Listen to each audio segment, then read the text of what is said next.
আমরা তো জানি ইতাচি কতটা পাওয়ারফুল ছিল, কিন্তু ইতাচির থেকে একটা ক্যারেক্টার দ্বিগুণ স্ট্রং ছিল, আর এই ইতাচিকে ট্রেন্ড করেছে, কিন্তু তার ব্যাপারে কেউ কথাই বলে না। হ্যাঁ, আমি সেই ক্যারেক্টারটার কথাই বলছি, যাকে সবাই দা বডি ফিলিপ নামে চিনতো, যার নাম শিশুই উচিয়া। দেখা গেলে শিশুই যদি বেঁচে থাকতো, ইতাচি কি মাদ্রাকেও সারপাস করে দিত। সিম্পল ভাবে বললে শিশুই এক্সট্রিম লেভেলের স্ট্রং ছিল। ও সব থেকে ইয়াংগেস্ট উচিয়া ছিল যে মাঙ্গিকু সারিঙ্গানকে আবেগ করেছিল। শিশুই ফার্স্ট হালে তো গড ছিল, আর নাওটো ডাটা বুক অনুযায়ী উইন্টার লাইটিং স্টাইলেও গড লেভেলের ইউজার ছিল। আর তোমরা তো নোটিস করেছো, শিশুই একটা শট ইউজ করতো একদম সাস্কের মতো।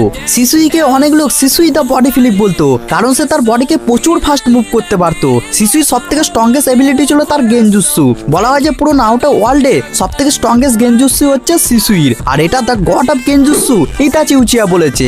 যখন শিশুই তার মাঙ্কিকু সারিঙ্গানকে আবেগ করে, তখন কোতুয়া মাতসুকামি, যেটা সেকেন্ড স্ট্রংগেস্ট গেনজুৎসু বলা হয়, সেটাকেও শিখে ফেলেছিল, যাতে তার অপোনেন্টের ব্রেনে ঢুকে সেই অপোনেন্টটাকে কন্ট্রোল করতে পারে। আর এটা এতটাই স্ট্রং ছিল যে ডানজো তার একটা সারিঙ্গান নেওয়ার পরও এই জুৎসুটাকে ইউজ করতে পারেনি। আর শিশুই এই সব কিছু করেছিল মাত্র 13 বছর বয়সে।